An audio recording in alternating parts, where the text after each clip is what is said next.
Hey everybody, so this is Charles Perallo, and by the title, I think you can, you know, kind of determine something big, and a lot of people already know this through the community page, and just kind of some other stuff as well. Um, and first off, I think kind of the icebreaker here. What am I doing wearing this shirt? Um, a simple thing is, originally for the holiday season, I was planning a series of celebrity Christmas videos. I actually, wanted to make that an annual thing for Christmas to have five, six, celebrity Christmas videos. Talk about the Tim Allen Santa Claus movies, Jim Carrey and so on. Do just a bunch of shorts on YouTube and TikTok, and you know, everybody always says I wear the same black V-neck in every video, which I do. Um,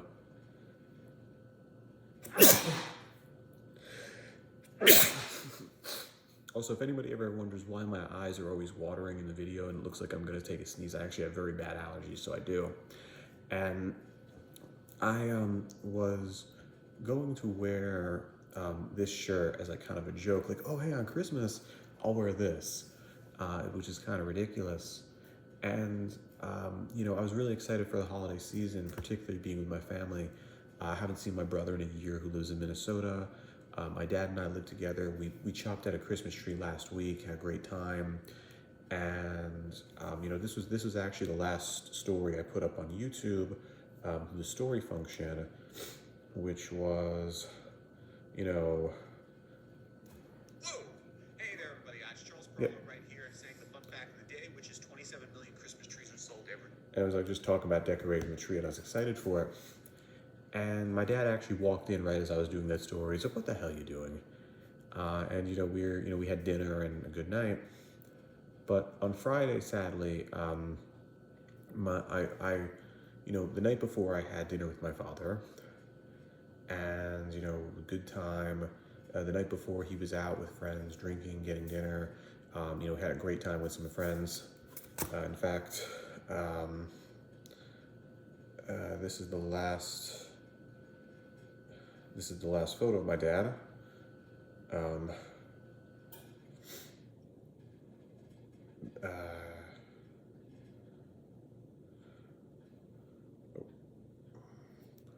Last photo ever taken of him. He's giving the finger. That was him. And he might look a little sick there. He's actually not, he's just kind of drunk. But that morning, my dad was actually really excited because he hasn't seen my younger brother in a year. And he was actually getting out. I heard him upstairs at 7, 8 a.m. He's getting out all the marinades to do flank steak, cook. My dad loved cooking. And, he's excited for it. I hear him on the phone with, my grandpa and so on. But at 12:13, I got a phone call from my Aunt Janine. And she said, hey, could you check on your dad? He hasn't answered your call or your sister's, my calls or your sister's calls. I'm worried. And I'm like, oh, he's probably just taking a nap. So I just walk up to his room, walk upstairs. I see him, and at first I thought, something was a little wrong. He looked off, and I go to grab his hand, and his, hand's cold. And then I, slapped his face because I thought maybe there was a, medication issue, or maybe he had a drink or something. So my aunt called at 12:13. At 12:15, I'm on with 911, doing chest compressions on him, pumping out everything there. The police, ambulance, everything like that comes so early, and he was gone. I think there was a little bit of life to him left, where, if he did die, it was, still something there. And I grab his hand and I say, I love you, Dad. So I think that's the last thing he ever got to hear. And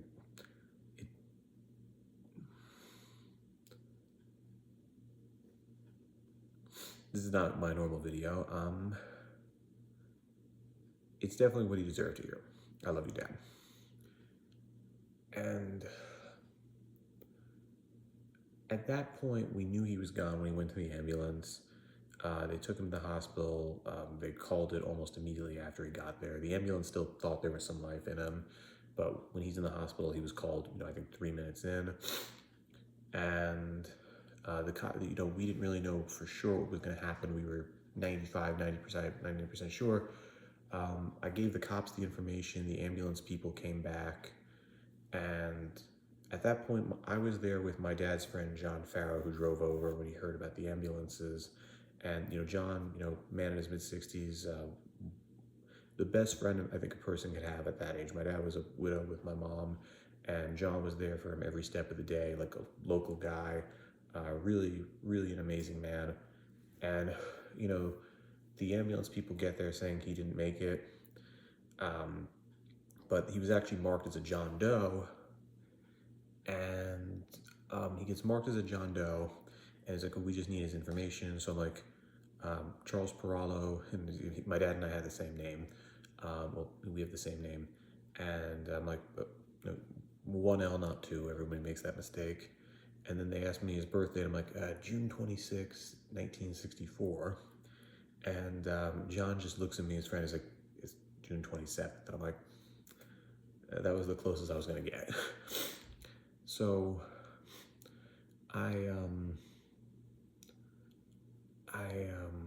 forgive me. So, and then they actually put Latino down because my dad was just in Curacao on vacation just a few weeks ago, and he had a great tan going for him. So that happens, and at first, like the first half an hour where things are going on, we're okay. But then John starts crying, and this is a man in his 60s, and I just start bawling at that point. My Aunt Evelyn, who just lost her 3-4 months ago, my aunt lost her husband of 30 years, who was also my dad's older brother, and she starts crying. At that point, I just lose it, and I decide to it was kind of weird. My dad never let me drive his car, but a lot has changed in the last year, especially money-wise, where when I started doing this, it was on TikTok, making no money. I had 250 million views, was working 2-3 hours a day making videos and growing a following, but I never monetized because I was afraid of the page, and afraid that creator phone would lower views. And it wasn't until actually right here, my dog Coconut passed away, I decided to start monetizing because like I first off, I had a lot of, to anyone who follows the community page knows I had a lot of dental issues. I got quoted about $14,000-15,000 of dental bills I got taken care of this year. And then, the money I did have saved up, kind of a lot of went to helping Coco in his final few days there, trying to see if we can get some help. So I started to monetize, I started to monetize TikTok, and was making $2,000 to $4,000 a month initially, which my dad was kind of impressed by, but said, you can't really live on that, especially with the consistency to it. And then I remember telling him in March that Showtime offered me $12,000 for 3 videos. He said I was proud of me. And I remember one of the coolest things was my interview with Mark Cuban, which was an hour and a half, 2 hours with Mark Cuban. My dad never really watched my interviews or videos before. He sat, but he loved Mark Cuban. He loved Shark Tank. Still loves Shark Tank. And he watched the entire interview, which he's getting my dad to watch an hour and a half interview is tough. He wouldn't do it for the biggest news guys in the world, but he did it for me. And he watched the whole thing. I went out to dinner with some friends. I come back and he says, Charlie, we're in this kitchen right here. He walks out. He's like, I just want to say you did an amazing job. We got to figure out how to turn that into a career for you, but you have the talent. And that was one of the most meaningful compliments I ever got from my dad. And he was starting to see the potential. And then YouTube starts to monetize for me in July. Revenue becomes more stable income, and then the Snapchat revenue comes in, which Snapchat with the shows that I do pay much better, to the point that off of YouTube, TikTok, and so on, revenue was $50,000 in December. And my dad, money is kind of a pride, like knowing you can take care of yourself, knowing that if my dad were to pass away, I had a future, I had a life that was, kind of beyond him. It meant a lot to him, and he was proud. And, one of the final conversations we had was actually about the car, because for the last couple of years, been driving a white full Ford. I'm sure it's a great car for a lot of people, but I'm like, I always wanted something a little cooler. And my dad said you should get an Audi or something cool, a BMW, like what he has. And I love my dad's car, an Audi. And he my dad he was, and I was like, well, I don't know how long this is gonna last. I don't know if it's stable. And he said, Charlie, you're 28. And this was like 2 days before he passed away. He said this to me. He's like, you're 28. He was like, you could save your money and save it every day, and you can have a ton of money when you're in your 60s or 70s. But having a lot of money in your 60s and 70s, I don't think is as fun as spending and enjoying your money in your 20s and 30s. And my dad was a successful doctor. He didn't grow up with much. He grew up, kind of lower middle income, and worked hard, became a doctor, and he, we'd go on nice vacations. My dad always drove these cool cars. A lot of friends of mine said he's the coolest person I know. I don't know if I always got to. I don't know if I got to fill that mold, but he's the coolest person I know, and that's what they'd say. So my dad's like, "You buy a nice car." And we had not an argument, but a little bit of a disagreement because I was like, oh, I'll just buy the same one you have, the black Audi with the convertible A5. And he was like, well, you can't buy the same one as me because if you're going to live here, it'll be weird if we have the same driveway. Like we can't have two of the same cars. So he's like, you can get a different car. But he offered to co-sign the lease, and he said, or the buyout. He's like, I'll co-sign it for you. Because we'll get you this car if your credit's not good enough. You're making the money. I believe in you. And that was like one of our final real conversations because I was going over the financials, and he was really proud of what was happening.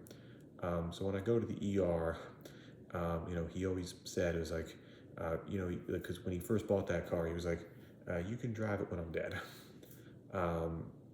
So I might have rushed to it, but I did take it pretty quickly.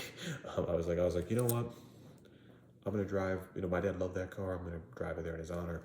And I get there to the ER, and I just said, originally I told, because a friend of mine came with me who, heard what was going on, and this was all within the first hour or two, and and my siblings and my aunt and uncle, they're taking a car ride in, and they, but so I knew it was gonna be a couple hours for them, so I go there, and I was like, my dad had a watch on, pretty nice watch, and it was a gift from my mother about 15 years ago. So I kind of just told my friends, I want to pick that up. I don't want someone to swipe it. Truth is, I just wanted to see my dad, even if he was no longer here, his body, and also make sure he was given last rites. I'm an atheist. My dad wasn't very religious, but he did have a little belief in him and was raised Catholic. So I thought, last rites would be good. And I actually, and I told the doctor initially when we sat down. The doctor actually knew who my dad was because my dad was a surgeon, and he said, okay, if you want, you can see your dad in the ER. It's not a busy day. Don't worry, take as long as you want. I was like, oh, I'll just take 30 seconds. So I see him. I see his corpse. There's a tube in there because they tried reviving him, and the guy says, I'll just close this for you. And I think the doctor knew it was like, yeah, I'm not going to be 30 seconds. So I just get there, and I kiss my dad on the forehead and said, I love you, Dad. And then I just start crying. I grab his hand, and it's kind of weird taking pictures of someone who's not with us, but I took this photo of us right here. I guess looking at the hand, I can understand why the ambulance people thought he was Hispanic. And I take this photo of just the hands. I can't take a selfie with a corpse. I'm like, yeah. But I took this photo right here, and this really means the world to me. I'm gonna get this framed and put somewhere in the house, because that's it. And I just start crying, and then the priest comes in. It was a snowy day. It was like a blizzard too. And the priest comes. His name was Father Bob, and I've never met this man before. My dad never met him, and he gives him last rites. And I kiss my dad on the forehead again, and then the priest said, "Do you want to talk?" I was like, "No, I don't think so."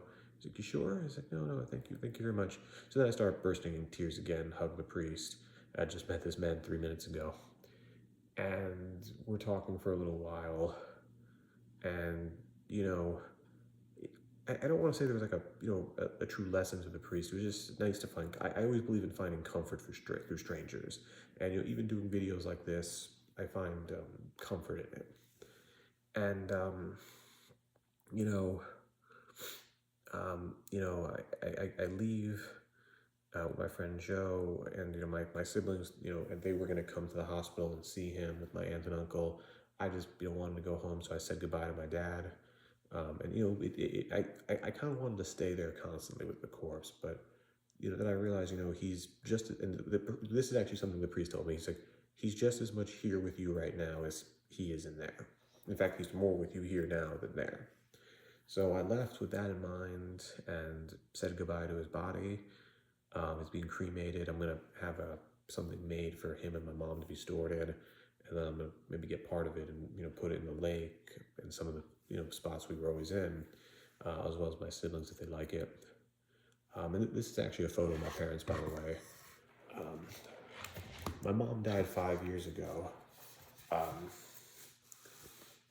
My mom died 5 years ago of cancer, and it was pretty random like this too.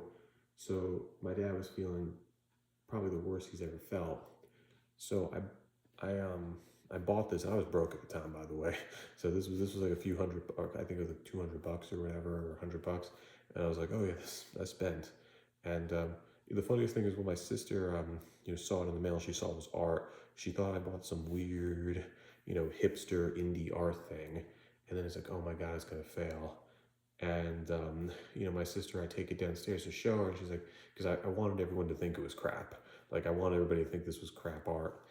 And my sister was like almost gonna cry. She brings it to her Louise, who we were just at, who just shout out to Louise, George, Gina, and Michael Kabilas. They were one of my mom's friends, and they were always there. To this weekend 5 years ago, love them for that. And they wrapped this up. We put it under the tree for my dad. My dad was like, on Christmas Day, he was like, oh, what did my son get me? Because he thought it was going to be some, just really weird art thing. And then he looks at it. We have a 30-second pause. And this has been on the chimney on the mantle by the chimney for the last 5 years, and it'll stay there forever. But this is my parents together. Actually, hold on.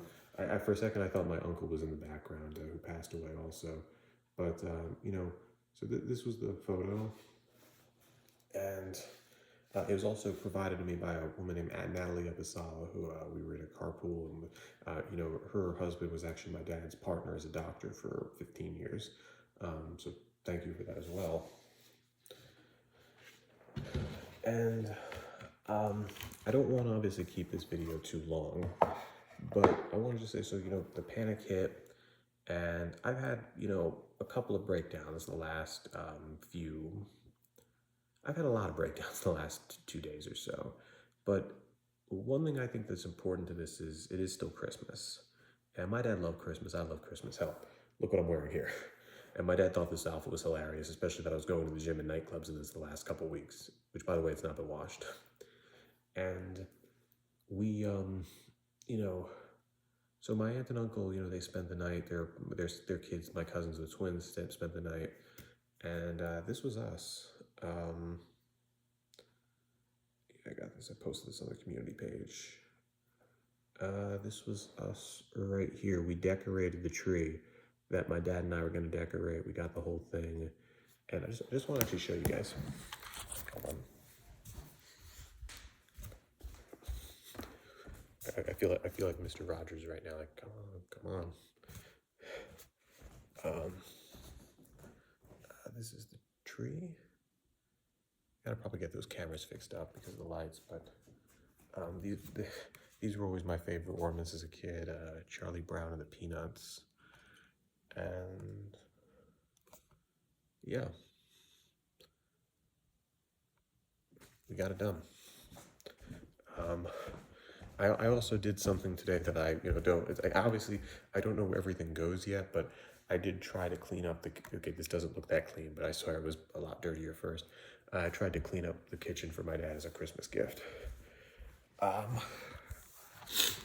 So to just get started, or to kind of close this out, and today actually I'll show you guys this. I went to my mom's family for Christmas. That's a lot of my cousins and I on my mom's side of the family. My mom was the oldest of 8 kids. So right here's my sister. My brother's here, if you see the resemblance. Andreas, Anthony, Yana, Alex, Rachel. And there's actually somewhere around there will be my other cousin Paris actually got cut off. And actually, everyone's sending me photos. This woman right here was my dad's, I believe, assistant for about 20 years. She sent me this. She dressed as him for Halloween one year, um, and I loved it because my dad would always call her asshole, and she'd call him you dick. So my dad was an unorthodox doctor. Um, these are ones with his friends. That was, us. Actually, I'm not in this one. I think I was swimming in the ocean, and him with his friend Kat. That was actually one of his friend's girlfriends, and that's just him in the bathroom trying on a jacket, which a week later he gave to me because he said it didn't fit him well. And yeah, him giving the finger again. So, what I want to say is I don't normally do videos like this, and I did it because a couple things. Number one, I'm not going to be active on YouTube the next week.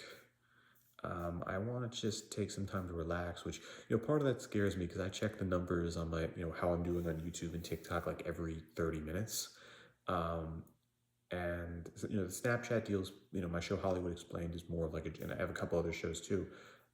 That's more of like a job, but, we're back, we got the next 2-3 weeks there. So I'm not going to be doing videos for the next week or two, or polls or posts. There'll be a couple things that I already wrote for the new year that'll be up, but there's not going to be much there because, I just want to take a little time for myself. I want to think and kind of maybe refresh the batteries a bit and come back better and stronger than ever. But I really just want to do this video to kind of dedicate it to my dad and kind of talk a little bit more. So right now we're at the 22-minute mark here. And I want to just say some stuff about my dad. He was a crazy, crazy, crazy man. But man, he was holy shit a lot of fun. The best way I could describe him is this. We would in the summers love to go by the park by us, and it was like community park. So you need a password to get in, or password for things. And we'd play tennis for hours. I was a huge tennis player when I was younger, and still am. And him and I every day in the spring and summer would play tennis together. So we'd always forget the password, and we'd always forget the keys. So we drive in there almost every year, and because they'd always put a lock on the tennis court gate, we'd always break it open with a bolt cutter. And my dad said, "Well, now everybody can come in." And and then I said, "What happens if someone comes by and asks what the lock is?" And he taught me an important lesson. He's like, "There's a line there's a line you should know in life. It was like that when I got here." And that was kind of funny because I was actually thinking of a Simpsons episode. There was an episode of The Simpsons where Homer thought he was going to die from blowfish poisoning, and one of the things he tells Bart is, "Bart, there's a word I'm going to tell you to one of the words he says life advice is, it was like that when I got here." So my dad told me that. My dad, he would, sometimes we would commit a little bit of vandalism. Actually, I remember I got a paintball gun for Christmas one year from a family friend, and I wasn't really that into paintball. So my dad, we drove around with it and, did graffiti. No, this is a doctor. This is an NYU educated doctor. This is, top of his class and everything. But we always had our fun. He was never a typical doctor. Like a lot of people, knew the medical side of him. They knew this, doctor that had like this mode. He was, a zone. He was a genius. And then they would, but then I never really saw that side in him. I only saw it a few times. But the side I saw was the guy who drive motorcycles, drive sports cars, sometimes go crazy when somebody didn't get his way, get drunk and hang out at parties. And there was such a fun side to him. we had disagreements though, because I think he took the fun a little too far, especially when I was a teenager. He had a drug problem, um, but you know he did get clean after my mom passed away. He did that for us, and you know we always had our disagreements. But the thing about our disagreements was, and I think I've learned this, you know, or thought about this in the last 48 hours. Um, he always wanted the best for me. I always wanted the best for him, and those were our disagreements. Whenever I would yell at him or get angry at him, it was because of, you know, I think you're drinking too much, I think you're doing too many drugs, I think you're, you know, going too crazy over something that doesn't need to be going crazy over. And whenever he would yell at me, it was, you don't got a job, it was, you don't have a job, you don't have an education, you don't have any prospects. But in the last 6 months of seeing him be clean, and then also the last 6 months or a year seeing me, you know, progress into doing what I do, it got a lot better between us. And while there's never a good time to go, especially at age 58, he, I think, picked the time when he knew that, you know, all three of his kids, including me, we had a life, you know, there. And looking at, you know, where my future is, and like, I'm in Rock Hill, I have this house here. Obviously, it's, you know, my siblings now, but I think I'm gonna stay here and just pay the bills. I don't know where I want to go or what I want to do yet. Part of me saying stay in the mountains, part of me saying roll the dice and move to LA and, you know, do what I do, you know, about like celebrities and so on, but on a bigger scale. Part of me saying keep the Snapchat show, scale down YouTube, TikTok, take the money I have and just travel the world for a few years and just go to amazing places. And then a big part of me is just saying, holy shit, I don't know what to do. And that's kind of the fun, I guess, and that's also the scary part. But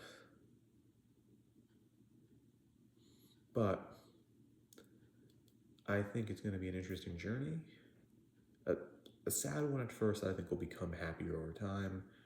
And I'm also going to try to fill some of my dad's dreams. My dad always wanted to write a screenplay about his time as a doctor during the HIV crisis in the 80s. My dad was a med student when AIDS happened, and he always wanted to write a screenplay about that. And I love to write, so you know anyone from the community page knows. So I'm going to write a screenplay about that, or a book, maybe both. And I'm going to, you know, base the main. I'm going to make the main character about my father, base it off my father. He also was an inventor, invented fitness equipment. I actually, you know, I'm a pretty muscular guy. This was not built in the gym. This was built my dad's exercise equipment.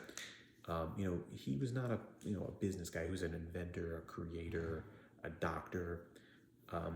But I'm gonna take his patents, take his product, and you know, and then you know, try to take it to market and, you know, launch it as a brand. You know, and I'm gonna have every product say made by Dr. Perallo, created by Dr. Perallo. And the third thing I think I'll do is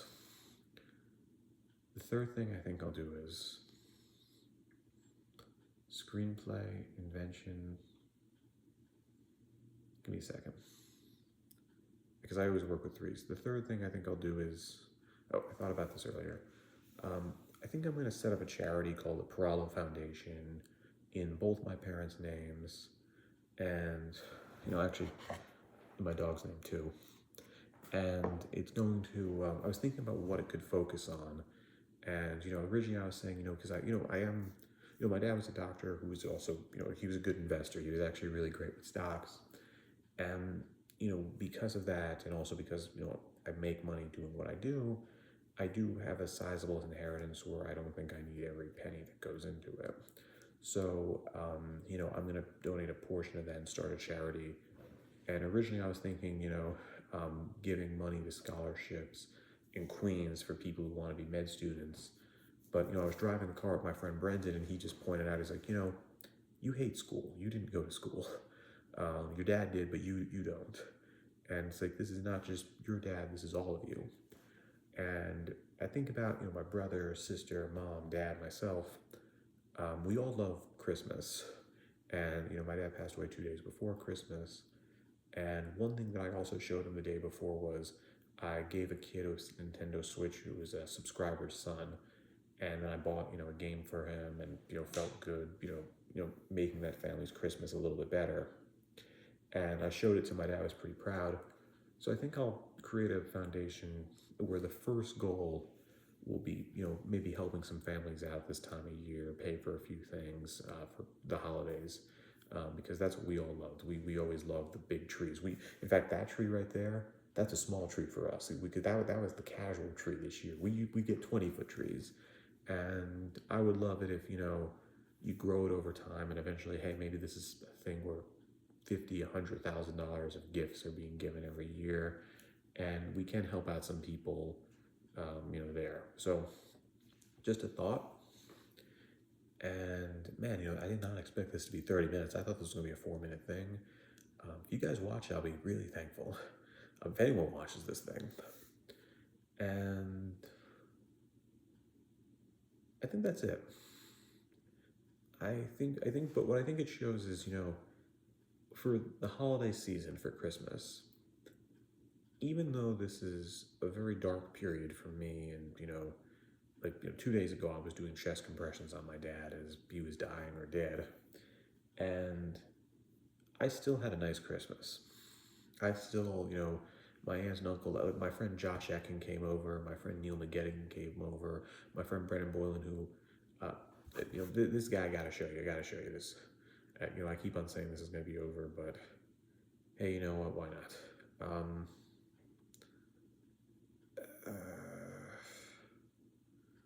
Oh, by the way, this was the steak I cooked. It came out.